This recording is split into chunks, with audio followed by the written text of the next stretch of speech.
اور نیرمل جس روز ایسا ہوا وہ روز میری زندگی کا آخری روز ہوگا، پھر میں زندہ رہنا پسند نہیں کروں گی۔ گنگا کہنے لگی کہ شیر شاہ اور ان کے اہل خانہ سے یہ بات کی ہے کہ میں خواص خان کے دل میں گنگا سے نفرت مٹا کر ہمدردی اور محبت ابھارنے کی کوشش کروں گی۔ اس کے لیے میں نے اپنی پرانی ملازمہ جو اب میری بہن ہے اور جس کا نام اوما ہے اسے روہتاس سے یہاں بلایا ہے۔ میرے کہنے پر شیر شاہ سوری نے اپنے 2 قاصد روہتاس کے ودوا آشرم کی طرف بھیجے ہیں اور وہ قاصد وہاں سے اوما کو لے کر یہاں آئیں گے۔ ان قاصدوں کو میں نے پوری کہانی بھی سنا دی ہے کہ اوما سے کیا کہیں گے، اور میری اسی داستان کے مطابق اوما یہاں آ کے خواص خان کی خدمت میں حاضر ہوگی اور اسے بتائے گی کہ خواص خان کی حویلی سے نکل کر گنگا اور اوما گنگا کے ایک رشتہ دار کے ہاں گئی۔ وہاں کچھ بدماشوں نے گنگا کو تنگ کرنا شروع کر دیا اور وہ بدماش گنگا کے جاننے والے اور دور کے رشتہ دار تھے۔ اوما خواص خان پر یہ بھی ظاہر کرے گی کہ گنگا اپنے دل کی گہرائیوں سے ٹوٹ کر خواص خان کو پیار کرتی ہے اور اسی بنا پر اس نے ساری عمر شادی نہ کرنے کا تہیہ کر لیا ہے۔ وہ خواص خان کو یہ بھی بتائے گی کہ روہتاس شہر میں بدماشوں نے گنگا کو تنگ کیا تو ایک روز اوما کے کہنے پر رات کے وقت گنگا خواص خان کی حویلی پر منتقل ہو گئی تاکہ ان بدماشوں کی بدماشی سے بچی رہے۔ خواص خان کو یہ بھی بتائے گی کہ گنگا نے عہد کر رکھا ہے کہ یا تو خواص خان کی محبت حاصل کر کے رہے گی یا اپنی جان دے دے گی۔ اس طرح کی اور بہت سی باتیں بھی اوما خواص خان کے سامنے کہے گی، اور مجھے امید ہے کہ روہتاس سے اوما پہلے میرے پاس آئے گی، میں اسے سب کچھ سمجھاؤں گی، اس کے بعد وہ گاہے گاہے خواص خان سے مل کر گنگا سے متعلق اس کے خیالات بدلنے کی کوشش کرے گی۔ اوما خواص خان کو اس بات پر بھی آمادہ کر لے گی کہ وہ لشکر میں میرے اور تمہارے ساتھ قیام کرے۔ اس طرح مجھے امید ہے کہ اوما کی مدد سے میں خواص خان کے دل میں گنگا کے لیے محبت پیدا کرنے میں کامیاب ہو جاؤں گی، اس لیے کہ خواص خان اوما پر بڑا اعتماد کرتا ہے اور اسے بہن بنا چکا ہے۔ کہو نیرمل، یہ میری ساری تدابیر اور میرا یہ جتن کیسا ہے؟ نیرمل خوشی کا اظہار کرتے ہوئے کہنے لگی، گنگا بیٹی، میں تمہیں یقین دلاتی ہوں اگر اوما تمہاری اس تجویز کے مطابق عمل کرنے میں کامیاب رہی تو وہ دن دور نہیں جب گیتا کے ساتھ ساتھ گنگا بھی خواص خان کی محبت، توجہ اور پریم کی حقدار بن جائے گی۔ گنگا میری بیٹی، میری زندگی میں وہ دن سب سے بڑا اور خوشی کا دن ہوگا جب تو اپنے چہرے سے نقاب خواص خان کے سامنے ہٹائے گی اور خواص خان تجھے گیتا اور گنگا دونوں روپوں میں قبول کرنے کے لیے تیار ہوگا۔ نیرمل کی اس گفتگو میں گنگا کچھ کہنا ہی چاہتی تھی کہ باہر پہرا دینے والا دروازے کے قریب کھنکارا۔ جب گیتا نے اسے اندر آنے کو کہا تو پہرے دار اندر آیا۔ وہ گیتا اور نیرمل دونوں کے لیے کھانا لے کر آیا تھا۔ کھانا ان دونوں کے سامنے رکھ کر وہ چلا گیا۔ اس پہرے دار کے جانے کے بعد گنگا نے نیرمل کی طرف دیکھتے ہوئے کہا، دیکھ نیرمل، میں ایک سب سے بڑی بات بتانا تو تمہیں بھول ہی گئی۔ نیرمل نے چونک کر گنگا سے پوچھا، وہ کون سی بات ہے؟ ساری گفتگو جو تمہیں شیر شاہ سوری اور اس کے اہل خانہ کے ساتھ ہوئی وہ تو تم بتا چکی ہو، اب کیا رہ گیا ہے؟ گنگا کہنے لگی کہ جو بات میں کہنا چاہتی ہوں نیرمل وہ اس سے بھی بڑی ہے، اور وہ یہ کہ میں اسلام قبول کر چکی ہوں۔ اب میں ہندو نہیں مسلمان ہوں۔ میرے اسلام قبول کرنے پر شیر شاہ سوری اور اس کے اہل خانہ بے حد خوش ہوئے تھے۔ وہ اس خوشی میں میری دعوت اور بڑے اہتمام کا بندوبست بھی کرنے لگے تھے، پر میں نے انہیں منع کر دیا ہے۔ میں نے انہیں یہ اجازت دے دی ہے کہ وہ خواص خان کو بتا دیں کہ گیتا نے اسلام قبول کر لیا ہے۔ مجھے امید ہے کہ یہ خبر سن کر خواص خان ضرور مجھ سے ملنے اس خیمے میں آئیں گے۔ گنگا کے اس انکشاف پر نیرمل نے تھوڑی دیر خاموش رہ کر کچھ سوچا، پھر وہ گنگا کو مخاطب کر کے کہنے لگی، دیکھ گنگا، اب جب کہ تو دائرہ اسلام میں داخل ہو چکی ہے تو میں بھی تمہاری راہ پر چلتے ہوئے ایسا ہی کروں گی۔ گنگا، میں بھی تیری طرح اسلام قبول کرتی ہوں اور تجھ سے یہ کہتی ہوں کہ مجھے بھی اس نئے دین کی تفصیل سے آگاہ کیا کرو۔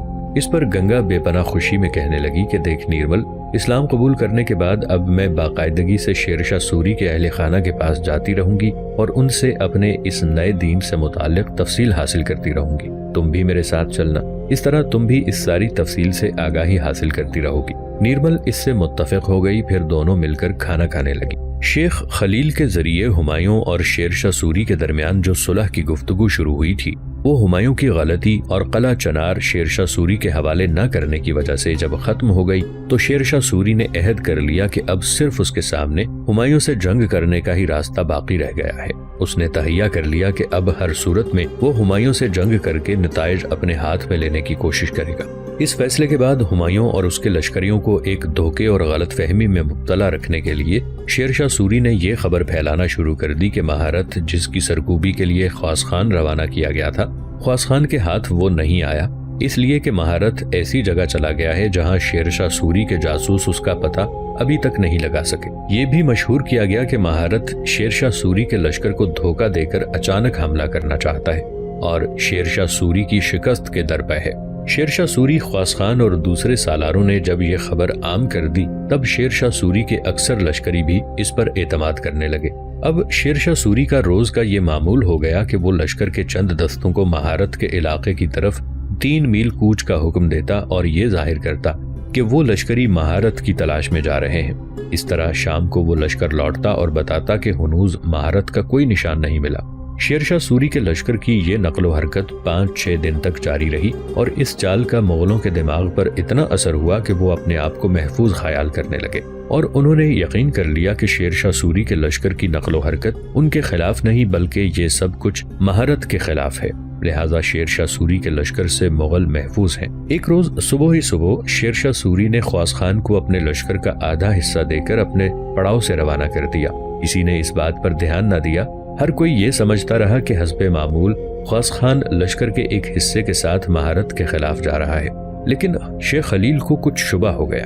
اس نے فوراً اس پیش قدمی کی اطلاع ہمایوں کو کر دی، لیکن ہمایوں نے خواص خان کی اس نقل و حرکت کو کوئی اہمیت نہ دی۔ 3 روز کے بعد نیم شب سے کچھ قبل شیر شاہ نے اپنے سارے سالاروں کا ایک خفیہ اجلاس منعقد کیا اور حسب دستور ان کے سامنے ہمایوں کے خلاف ایک ولولہ انگیز تقریر کی، جس میں اس نے یہ بیان کیا کہ کس طرح وعدہ شکن ہمایوں نے شیر شاہ سوری کے ساتھ صلح کے سارے دروازے بند کر دیے ہیں۔ جب شیر شاہ سوری کے پاس جنگی کونسل کے سب ارکان نے شیر شاہ سوری سے اتفاق رائے کیا تو شیر شاہ سوری نے ہمایوں پر حملہ آور ہونے کا ارادہ ان سب کے سامنے پیش کر دیا۔ پھر اس اجلاس کو برخاست کرنے سے قبل شیر شاہ سوری نے اپنے سارے سالاروں کو حکم دیا کہ وہ جلد از جلد اپنے سارے سپاہیوں کو جنگ کے لیے صف آرا کر دیں اور ایسا ظاہر کریں کہ انہیں مہارت کے حملے کا اندیشہ ہے۔ جب ایک پہر رات باقی تھی تو شیر شاہ سوری کے حکم کے مطابق تمام لشکر مہارت کے علاقے کی جانب 2.5 کوس تک بڑھ گیا تھا۔ اس نقل و حرکت کو ہمایوں اور اس کے لشکریوں سے پوشیدہ رکھنے کے لیے شیر شاہ سوری رات کو اپنے پڑاؤ سے کم از کم 5 میل جنوب کی جانب گیا، یہاں تک کہ خواص خان بھی دریائے کرم ناسا کے مغربی کنارے کے بالائی حصے کے ساتھ اپنے لشکر کے ساتھ گشت کر رہا تھا۔ اسے بھی شیر شاہ سوری کا انتظار تھا۔ اچانک شیر شاہ سوری نے بھی اپنا رخ بدلا، وہ بھی دریائے کرم ناسا کو پار کر کے مشرقی کنارے خواص خان سے جا ملا۔ اب متحدہ لشکر دریائے کرم ناسا کو پار کر کے مشرقی کنارے پر پہنچ گیا۔ جس مقام پر دریا کو عبور کیا گیا تھا وہ 2 شاخہ مقام ہمایوں کے پڑاؤ سے تقریباً 5 میل کے فاصلے پر تھا۔ شیر شاہ سوری اور خواص خان نے اب تک ہمایوں اور اس کے لشکر پر حملہ آور ہونے کا سارا نقشہ لاہ عمل پوشیدہ رکھا تھا۔ دریائے کرم ناسا کو عبور کرنے کے بعد شیر شاہ سوری نے پھر اپنی جنگی کونسل کا اجلاس طلب کیا۔ اس میں خواص خان کے علاوہ سارے سالاروں نے شرکت کی۔ اس اجلاس میں شیر شاہ سوری نے اپنا سارا جنگی لاہ عمل اپنے سالاروں کے سامنے ظاہر کیا اور خواص خان کو مخاطب کر کے کہا کہ خواص خان میرے بیٹے، میرے فرزند، آج ہی رات ہم ہمایوں کے لشکر پر حملہ آور ہوں گے۔ دیکھ میرے بیٹے، لشکر کو 2 حصوں میں تقسیم کیا جائے گا۔ ایک حصہ تمہاری کمانداری میں کام کرے گا جبکہ لشکر کا دوسرا آدھا حصہ میرے پاس رہے گا۔ ہیبت خان نیازی، جلال خان جالو اور سرمست سردانی تمہارے ماتحت کام کریں گے جبکہ حاجی خان بٹنی اور برہم جیت میرے ہمراہ ہوں گے۔ دیکھ خواص خان میرے بیٹے، جنگ کا لاہ عمل کچھ یہ ہوگا کہ رات کی تاریکی میں تو اپنے لشکر کے ساتھ پیش قدمی کرے گا اور مغلوں کے لشکر کے پہلو پر شب خون مارے گا۔ تیرے شب خون مارنے سے دشمن شاید یہی سمجھے کہ رات کی تاریکی میں شیر شاہ سوری شاید کہیں دور ہے۔ صرف مہارت کے تعاقب سے ناکام ہو کر خواص خان نے مغلوں کے لشکر پر شب خون مار کر اپنے لشکریوں کا حوصلہ بڑھانے کی کوشش کی ہے۔ اس طرح ہمایوں کا پورا لشکر تیرے سامنے ڈٹ جائے گا اور تجھے بے بس کرنے کی کوشش کرے گا۔ جب ایسا موقع آئے تو عین مغلوں کی پشت کی طرف سے میں حملہ آور ہو جاؤں گا۔ مجھے امید ہے کہ رات کی تاریکی میں ہم دونوں مل کر مغلوں کو اپنے سامنے زیر اور بے بس کر کے رہیں گے۔ یہاں تک کہنے کے بعد شیر شاہ سوری خاموش ہو گیا۔ تھوڑی دیر تک اس نے کچھ سوچا، پھر خواص خان کی طرف اس نے دیکھا اور پوچھا، خواص خان میرے بیٹے، تیرا اصلاح عمل کے متعلق کیا خیال ہے؟ خواص خان نے اطمینان اور خوشی کا اظہار کیا۔ شیر شاہ میرے محترم، میرے مہربان، جو لاہ عمل آپ کا ہے وہی خواص خان کا بھی ہے۔ آپ بے فکر رہیں، میں رات کی تاریکی میں یہاں سے کوچ کروں گا اور مغلوں کے لشکر پر پہلو پر ایسا شب خون ماروں گا کہ ان کے پورے لشکر کو ہلا کے رکھ دوں گا۔ مجھے امید ہے کہ آج کی رات مغلوں کے لشکر کے لیے شکست کی رات ثابت ہوگی۔ خواص خان کا جواب سن کر شیر شاہ سوری کے چہرے پر اطمینان اور مسکراہٹوں کے سائے لہرا گئے۔ تھوڑی دیر تک خاموش رہ کر وہ کچھ سوچتا رہا۔ اس کے بعد دوبارہ اس نے خواص خان کو مخاطب کیا۔ دیکھ خواص خان میرے بیٹے، جیسا کہ تو جانتا ہے یہاں سے ہمایوں کے لشکر کا پڑاؤ تقریباً 5 میل کے فاصلے پر ہے۔ کچھ دیر بعد ہم یہاں سے کوچ کریں گے اور ہمایوں کے لشکر سے 3 میل کے فاصلے پر پڑاؤ کریں گے۔ وہاں سے خواص خان میرے بیٹے تم اپنے حصے کے لشکر کے ساتھ آگے بڑھ جانا اور ہمایوں کے لشکر کے پہلو پر شب خون مارنا۔ اتنی دیر تک میں بھی گھات لگاتے ہوئے ہمایوں کے لشکر کے نزدیک ہونے کی کوشش کروں گا۔ رات کی تاریکی میں جب میں دیکھوں گا کہ ہمایوں کا سارا لشکر تم سے نمٹنے کے لیے تمہاری طرف سمٹ گیا ہے، تب میں پشت کی طرف سے ان پر حملہ آور ہوں گا اور ان کے سارے کسبل نکال کے رکھ دوں گا۔ دیکھ میرے بیٹے، یوں جاننا کہ آج کی رات تیرے اور میرے امتحان کی رات ہے۔ اگر آج کی رات ہم ہمایوں کے لشکر پر شب خون مار کر اپنا مقصد اور مدعا حاصل کرنے میں کامیاب ہو گئے تو مجھے امید ہے کہ بہت جلد مغلوں کی ساری قوت ہمارے سامنے سرنگوں ہو جائے گی۔ شیرشاہ سوری کی اس گفتگو کے جواب میں خواص خان جواباً کہنے لگا، شیرشاہ میرے محترم، میرے مہربان، آپ مطمئن رہیں، آپ دیکھیں گے کہ میرا شب خون مغل لشکر کو ہراول سے لے کر پشتی دستوں تک ہلا کر رکھ دے گا۔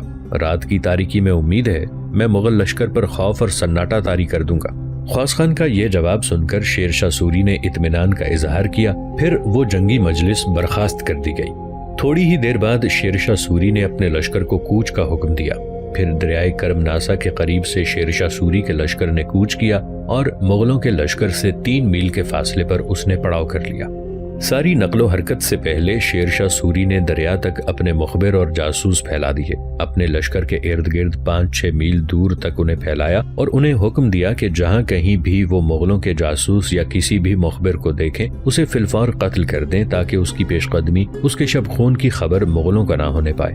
شیرشاہ سوری کے جاسوسوں اور مخبروں نے اپنا بہترین کردار ادا کیا، لہٰذا جس وقت شیرشاہ سوری نے مغلوں کے لشکر سے صرف 3 میل کے فاصلے پر پڑاؤ کیا، اس وقت تک مغلوں کو شیرشاہ سوری اور خواص خان کی نقل و حرکت کی کوئی اطلاع نہ تھی۔ اس کے بعد خواص خان اپنے لشکر کے ساتھ رات کی تاریکی میں موجۂ گمنام، نا آشنا بشارتوں اور اداس لمحوں کی اندیکھی کہانیوں کی طرح آگے بڑھا۔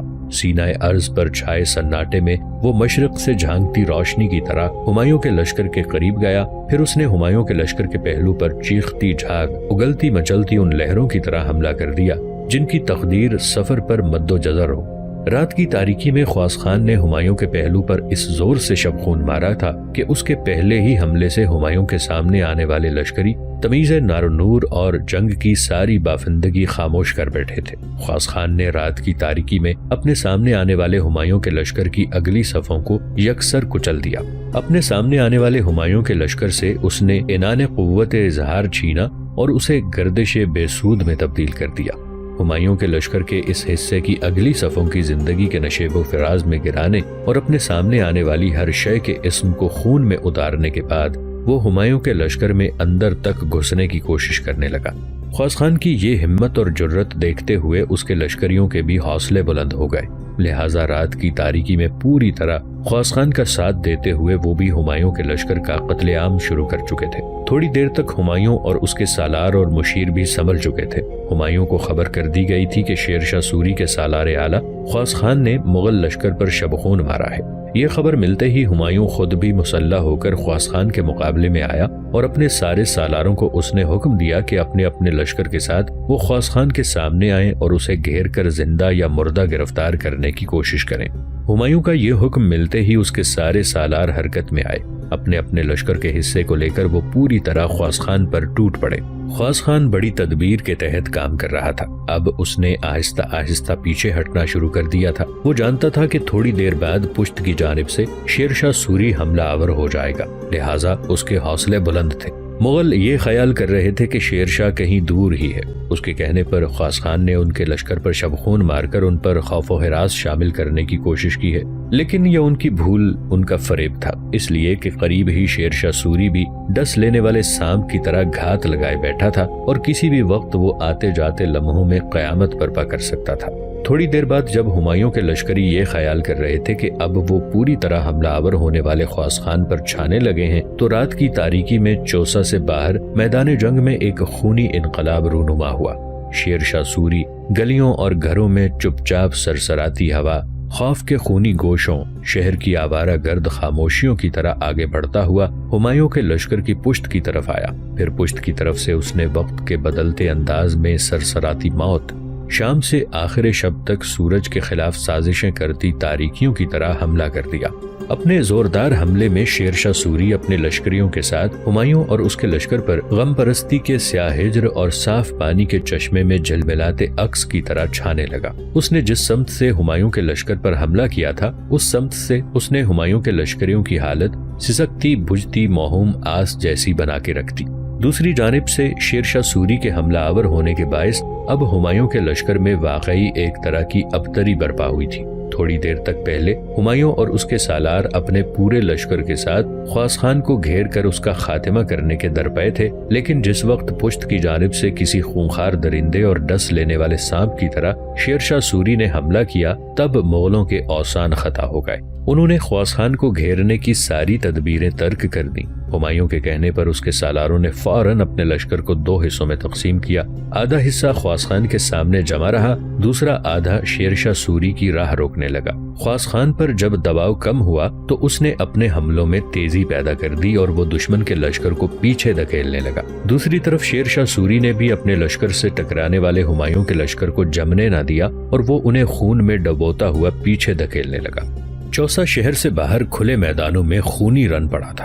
رات کے وقت موت اپنے دامن دل میں ایک کائنات لیے صف بصف کاسائے حیات کو لخت لخت کرنے لگی تھی۔ مرگ خونی خواب اوڑے ان گنت لوگوں کو نگلنے کے لیے پھیلی جا رہی تھی، بالکل اس سحر کی طرح کہ جو شام کے تعاقب میں صبح فردہ کا انتظار ختم کرنے کے لیے لگ گئی تھی۔ میدان جنگ میں چیخ و پکار کا ایک طوفان اٹھ کھڑا ہوا تھا۔ فراقت و ہجر کے اوطاق خون آلود ہونے لگے تھے۔ انسان ترسی کی قدریں جو ہر فن، حسن، روح انفعالیت اور شکست ذات کا شکار ہونے لگے تھے۔ چوسا کے نواح میں صبح تک حامیوں اور شیر شاہ سوری دونوں کے لشکروں میں گمسان کی جنگ ہوتی رہی۔ سورج ابھی طلوع بھی نہ ہوا تھا کہ ہمایوں کے لشکر میں شکست کے آثار نمودار ہونا شروع ہو گئے۔